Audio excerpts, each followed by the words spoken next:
This is Gerardo Del Real with Resource Stock Digest. Joining me today once again is the president and CEO of K2 Gold, Mr. Steven Swatton. Steve, how are you? Thanks very much, Gerardo. I'm fine. Very good.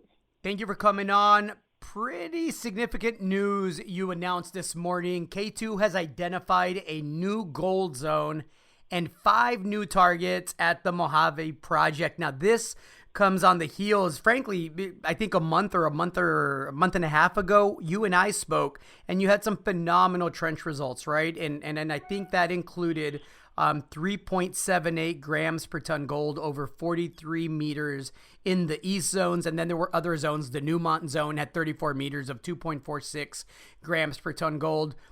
But now I read the release this morning and you have a new gold zone and you have 5 new targets. This is starting to become a pretty significant gold play. Can you provide some context to that?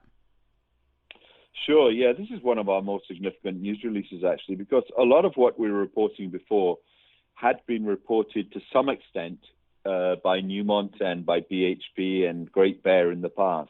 But what we've actually done here is we've extended the known mineralization into areas that were previously unknown. And with this WorldView 3 high-resolution remote sensing platform that we have used to look for new areas, we completely surprised ourselves, and particularly with the 2 alteration areas that I mentioned, the linear ones that are over 1 kilometer long. They are in the most, as it would be in any exploration property, the most remote part of the property. So we've spoken to the vendors, we've spoken to other geologists, and I haven't spoken to anybody who's actually ever been into this area yet, but we had noticed in the past that there was an old-timer footpath into that area, and nobody for the life of them could think why.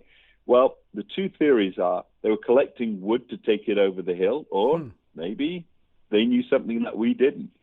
So this is really exciting for us. And also, particularly with the area to the north of Dragonfly, the soil anomaly is right on strike with where we expect it to be. So we're fairly confident that obviously we don't know there's mineralization beneath the cover, but we're highly encouraged, and yes, it is significant that now we've extended the mineralization at Dragonfly from 1 to maybe 2 kilometers. And this, if you recall, was the location where we had some of the best drill intersections from BHP when they drilled in 1994.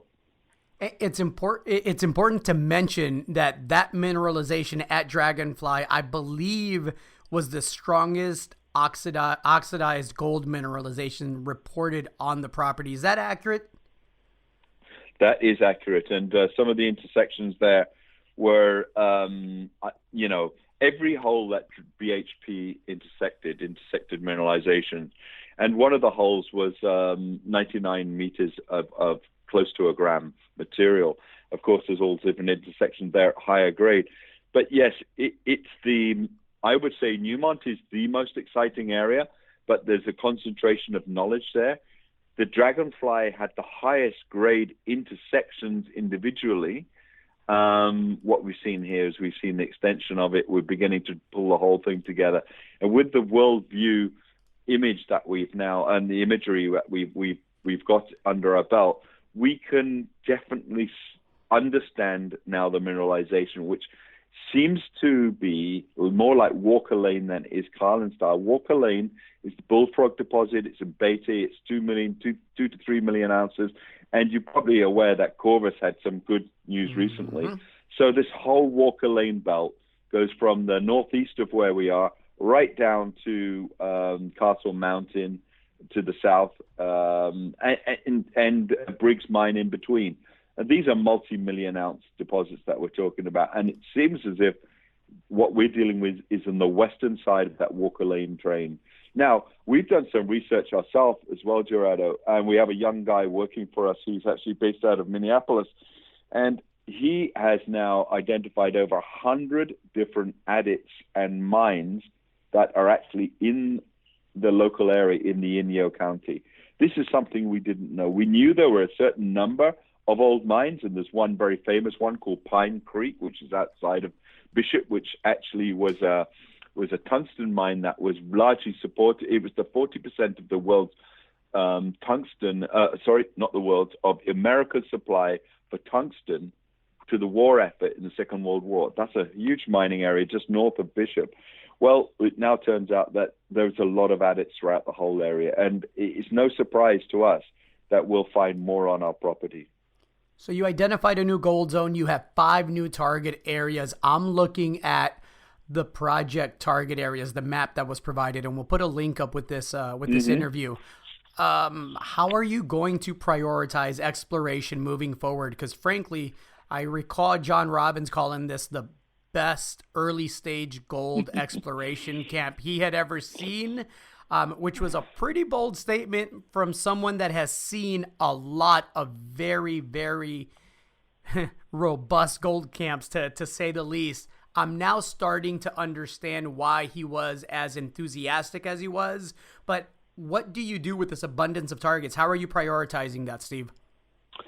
Yeah, what we're doing is we're concentrating on the known and working to the unknown, but we're definitely going to go out and have a look at those 2 linear ones that I mentioned to you in probably the next few weeks.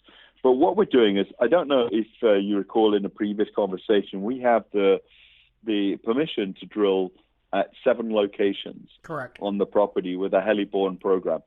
With the current gold market, we're strongly considering re-invoking that.